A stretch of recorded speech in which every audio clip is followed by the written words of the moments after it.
Banana Slam Jam. So what's up, guys? This is going to be another replay. We got a 3200 Witch Doctor, and he just said, just looking for some general advice. So I think you know, as a support, I always like to see who I'm laning with and who I'm laning against. So I got a Wraith King, nice sustain lane, and I'm against Clockwork Ricky, maybe Clockwork Bloodseeker, kind of weird stuff you see here. It's probably Clockwork plus one of those. Either way, those are kill lanes, so I think the Windlace is actually really nice because against Clockwork specifically, he's 315 movement speed, you're 300, and having that little bit of extra movement speed is nice. You could even consider buying boots and then flying yourself regen. Like I'd say like a single tango and boots might even be worth it. He didn't even get movement speed, so that's really beneficial for you. But if he had bought like Windlace or boots, which most Clockworks do, oh, it's actually a core Clockwork, is what this appears. Let's see. Huh. This guy just bought a Quelling Blade? What's going on here? We'll just play it out. But yeah, I would have considered the boots too. Then you can fly like Clarities and Tangos up. I think Mangoes are overrated, especially on heroes like Witch Doctor. Heroes that usually throw out their spells, use them, and then go pull. Like you're a hero that likes to be aggressive. Your cast naturally pushes the wave.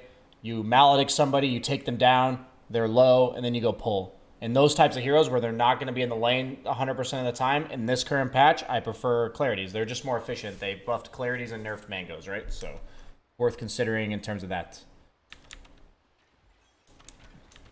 30 seconds to battle. Walking out there like that was pretty crazy. I guess you have Pudge around, though.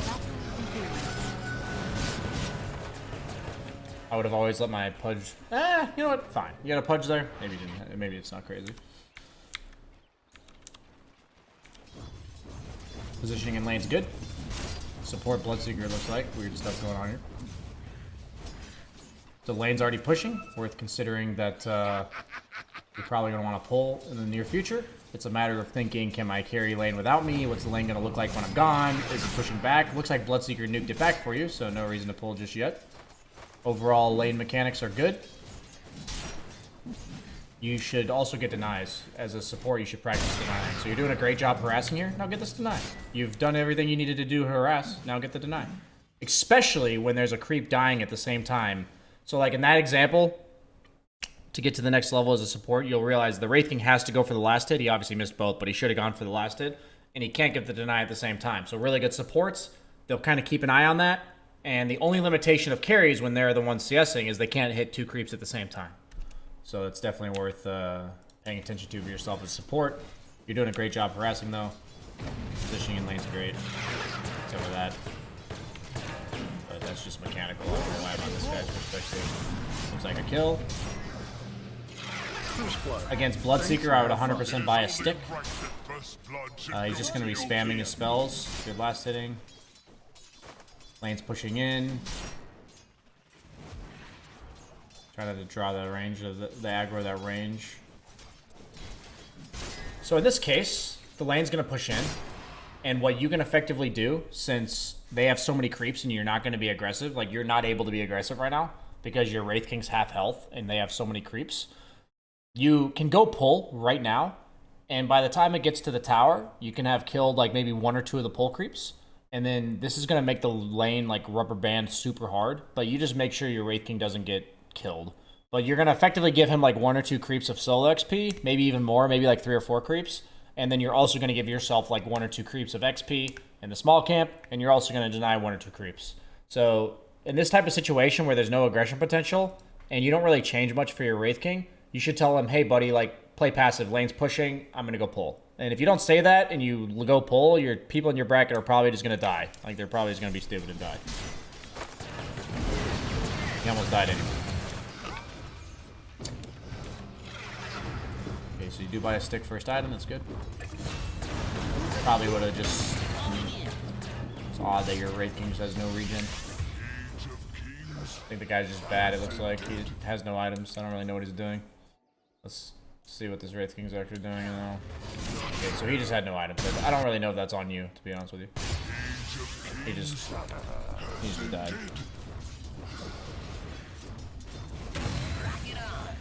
Obviously, you can get better at CSing, but not much else to say about that.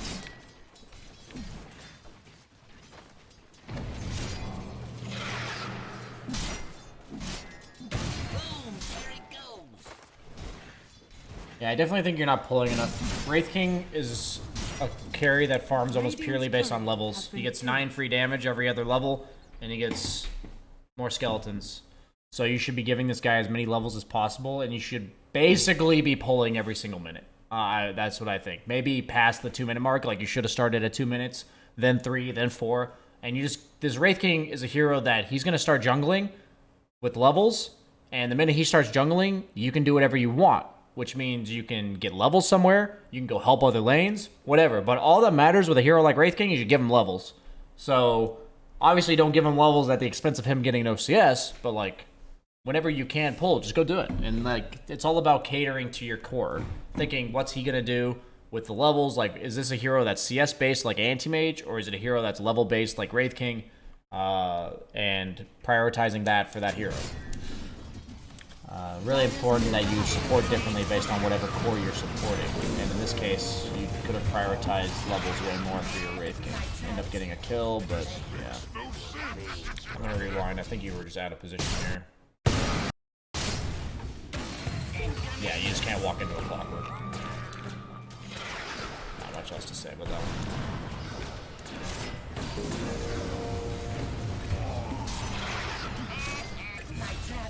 Your whole thought in this lane should be, I'm not going to get caught by clockwork. So, if that happens, you just fucked up. And ahead of time, you should think to yourself, what situation am I trying to avoid? Any decision I make needs to avoid that decision. That avoidance needs to be at the forefront of my thought at all times. So at this stage, you have to ask yourself, is this lane over? The answer is yes. I would have definitely not TP'd. I would have just walked. Because what that means is, first off, does your Wraith King need you immediately? Second off, is it likely you're going to leave this lane? Third off, why are you spending all this money on mangoes? But whatever. Fourth off, if you TP here, you're glued here. So if this lane is somewhere that you really want to be, by all means TP. But this doesn't seem like a lane that you want to be in. This seems like a lane where you like pull and leave or some shit. Or like that you walk top, potentially gank, and then come back bottom with a TP.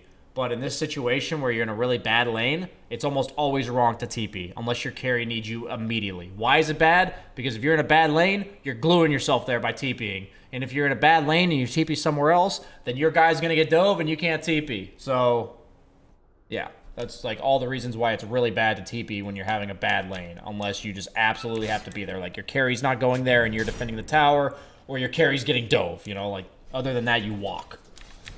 Period. Yeah, just stop contesting this lane so much. You're not doing anything. This lane should have been shove, pull, shove, pull, shove, pull, shove, pull, shove, pull. Not only does that have to do with who your carry is, but that also has to do with who the offlaner is. Is Clockwork a farming offlaner? Is it going to benefit him if him and Wraith King are trading farm? Ask yourself that. No. The answer is no. Spoiler alert. When you pull, guess what you're supposed to do when you pull? You pulled. Why did you pull? You put the lane underneath... Oh, what? I guess I jumped ahead. You put the lane underneath this guy's tower. That's why you pulled, right? Where was it? Yeah, rewind. So guess what you're supposed to do when you pull it? Lane under tower? This is a great opportunity to potentially walk mid and scout a Medusa that's farming these jungle camps. Why? This Wraith King's going to be farming underneath his tower. Give him some solo XP. Why are you the same level as this guy? That's not okay. This guy should be like a level and a half ahead of you at this point. So right when you pull, you know why you did it. I'm telling you now why you did it if you didn't know. And now get out of here. Don't. And now you say, BSJ, isn't the lane going to push again? Well, what this does is you pulled, which freed up this guy to farm underneath his tower. He also has 8 creeps for this foreseeable future. So this gives you like 20 seconds to walk over and scout. Maybe place a ward, if you had one, of the Medusa's farm. Why would it be good to ward there? Because you're dealing with a Medusa. Why were you defensively warding in lane rather than... Actually, you know what? This defensive ward is acceptable. You should also look to ward where they're going to farm, which is the Medusa. Especially when you have a counter pick in the mid lane. I'm giving you all types of things to think about. I know it's a lot, but try to rapid fire on these replay sessions. So, pull. Let your carry get the solo XP.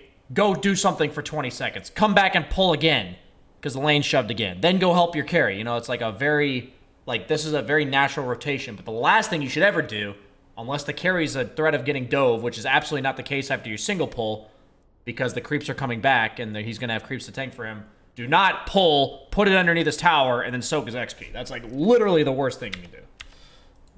Literally the worst.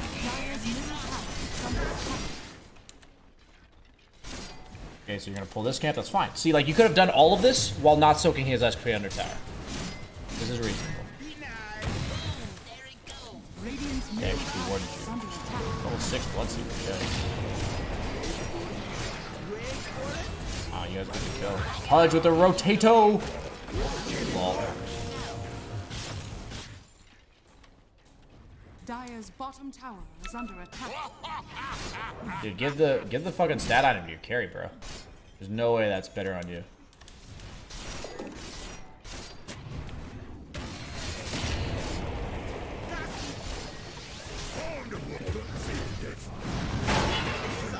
That's a good ward. Dire's bottom tower. Killing spree. Overall, everything you're doing right now is pretty reasonable. Dire's bottom tower is under attack.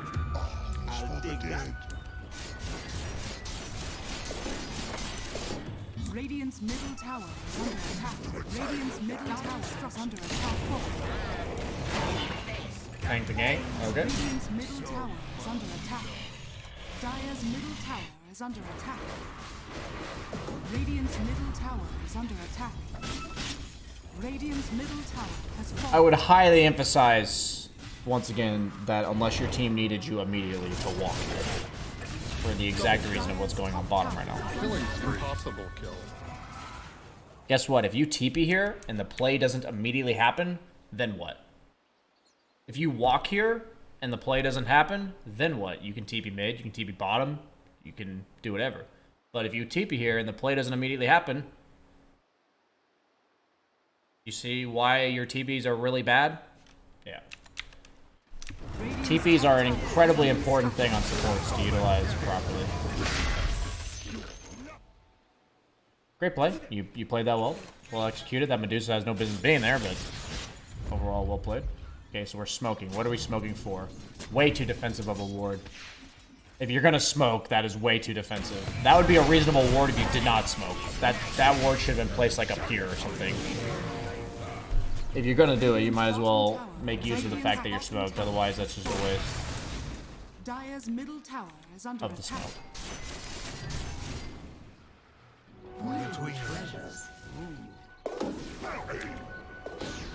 I think that was honestly a reasonable attempt to smoke for a ward too. So I think overall that was good. You just didn't make use of the fact that you smoked. Radiant's middle tower. That was also way too defensive of a ward. When you de-ward them, I think the last thing you should do is also ward on top of it. Because that's just probably like 3 times more likely to get de-warded than any other ward. Radiant's tower has been killed. Okay, so you TP here. You guys haven't taken their safe lane tower yet, so that's worth considering. You went for mana boots. Performed mega kill. I'd say that's pretty greedy, This is all great. things considered. Thanks for playing Dota 2. But I guess it's okay. Double kill.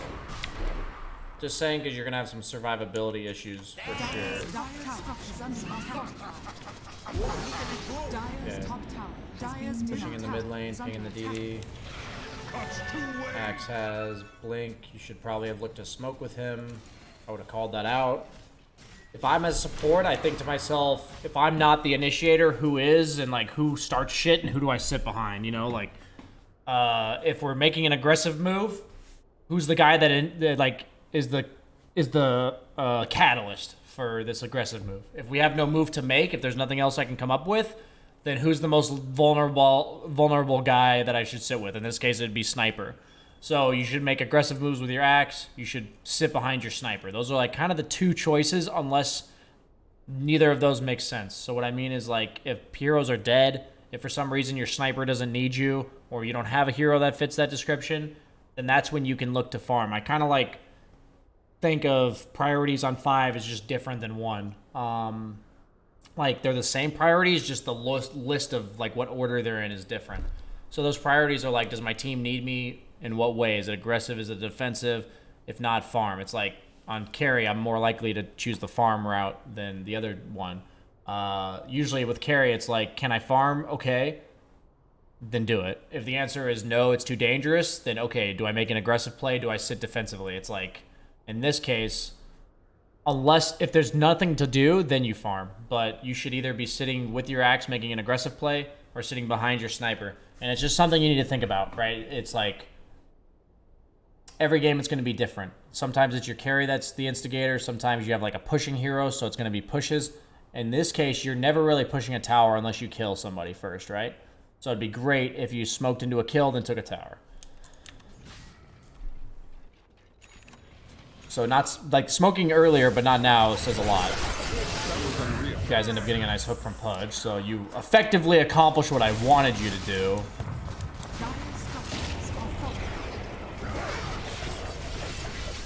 But it could have been you that made the play rather than hoping your teammates do it for you. So you guys get the mid tower. This is great. Wraith King's farming alone. All good. This is a good like movement from you. Oh, Pog. This Pudge is kind of Pog, but then reduces his code well. My favorite code is the most sunbathing, I guess. Glimmer Cape. I think Force Staff is just too good this game. I think Force Staff is a rare thing to rush, but I think Force Staff and Ghost Scepter are your best friends, sir. Force Staff and Ghost Scepter. Force Staff and Ghost Scepter. In this particular game, you're against Ricky Clock and you're against Ricky Medusa. Force Staff, Ghost Scepter. Force Staff or Ghost Scepter.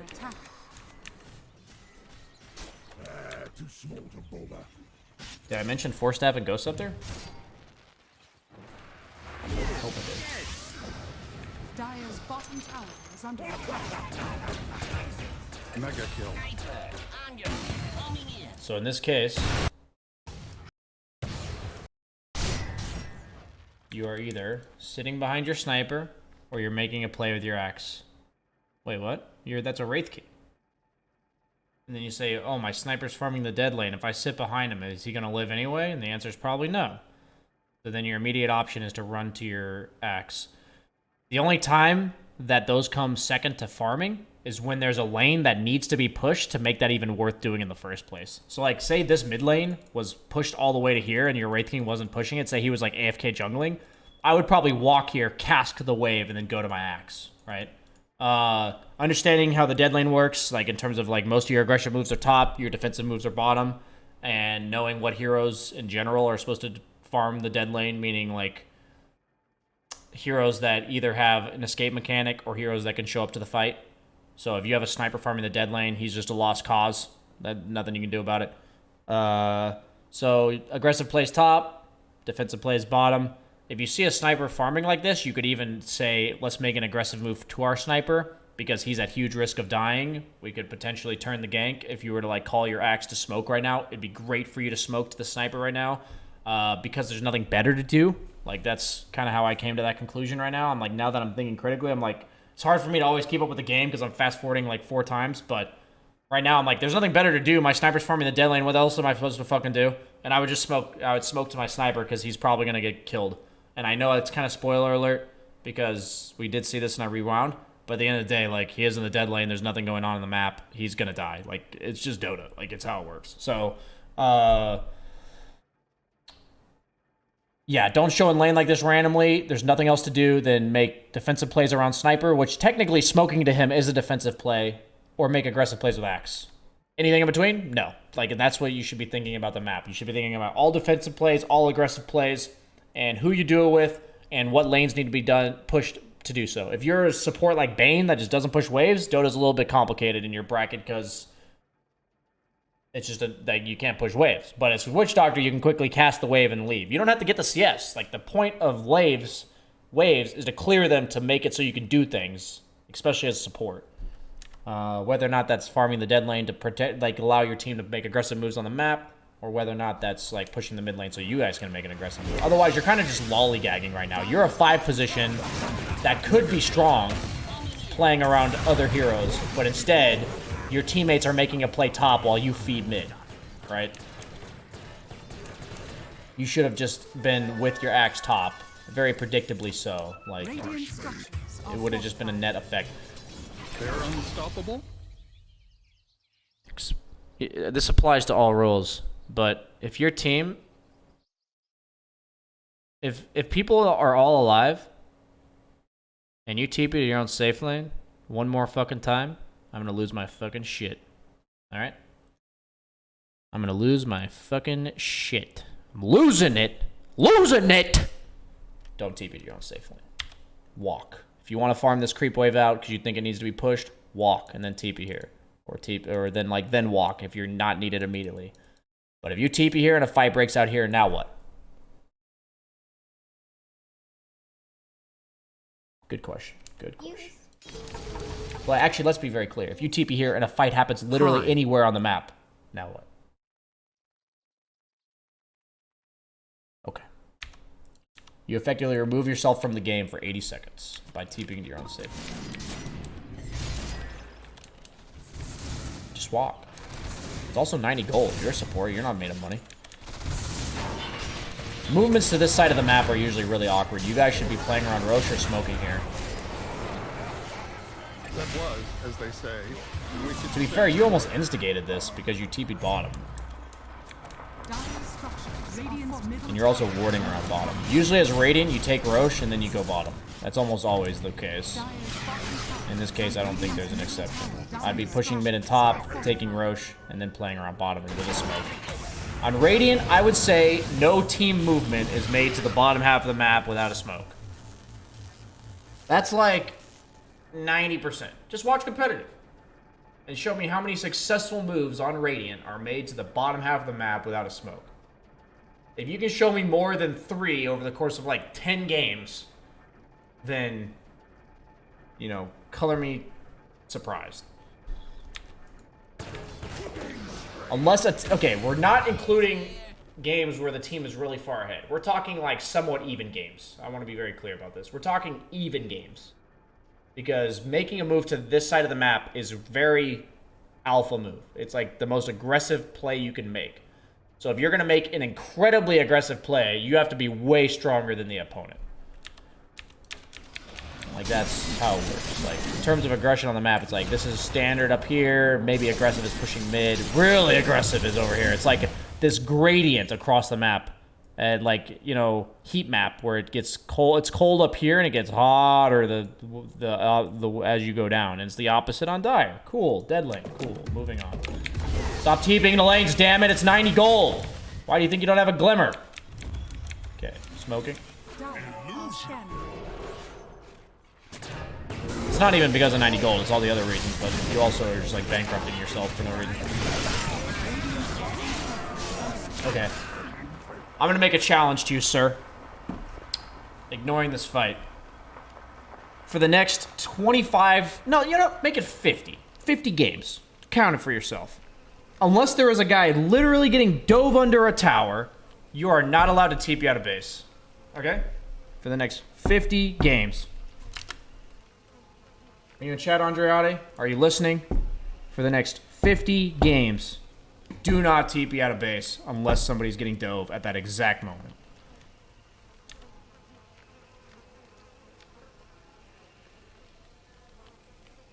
Good talk.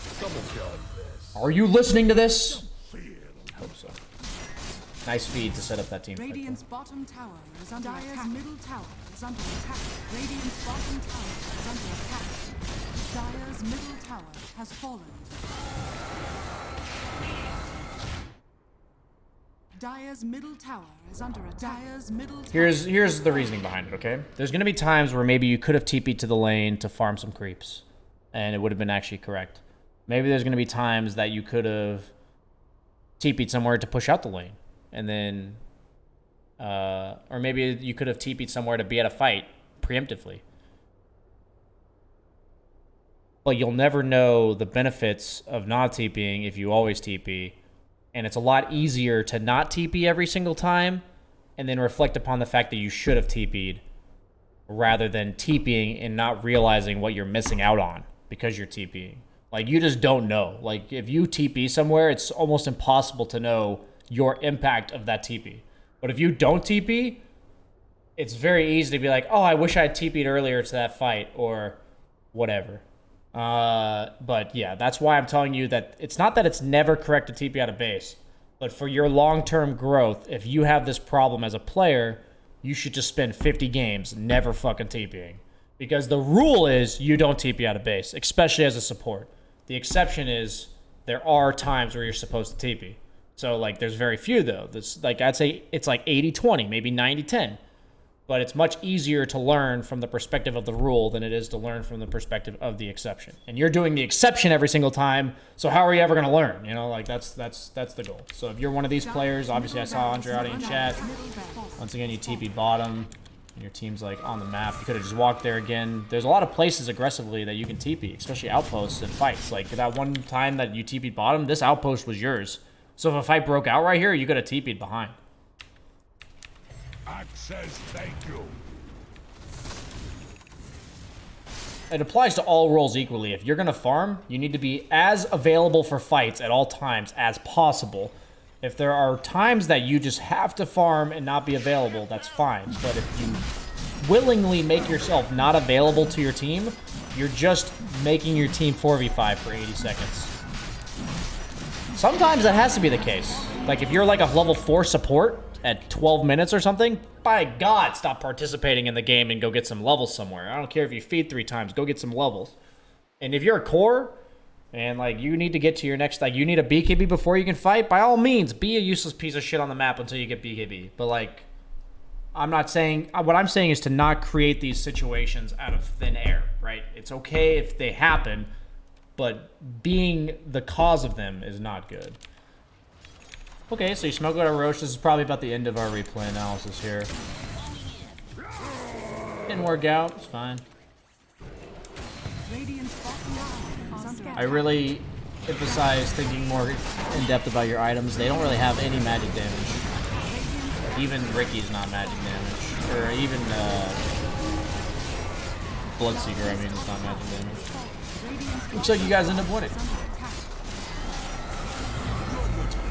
So those are some very basic fundamentals of supporting that if you don't do them, you'll just gain them more. TPing, the lane thing where you're taking too much XP, thinking about your warding more aggressive. Like, you actually did reasonable warding, but if you're going to smoke, do it more aggressively. Who do you play around in the mid game? Is it the person that's making aggressive moves with you? Who is it? Is it the person that's farming defensively? Who is it? And if you're like, oh, this guy, like, I don't want to sit behind him, like the one with Sniper, that's actually a great example of when you smoke. You're like, we can't really make any plays, and I don't want to sit behind Sniper because we'll both just die anyway. Let's smoke to Sniper. Like, that's a great time where neither option feels good to you, but you also don't like where your carry's farming. That's a great time to smoke, right? Like, that's a great time. Unless you're just down by, like, 15,000 or some shit. Yeah, so I think those are some nice little fundamentals for you, and I hope you got something out of this. I know I was a bit harsh, but I enjoy roasting when stuff that I talk about a lot gets done, and I kind of repeat myself, so... I enjoy getting a kick out of it, so, yeah. TLDR, don't TP your own safe lane.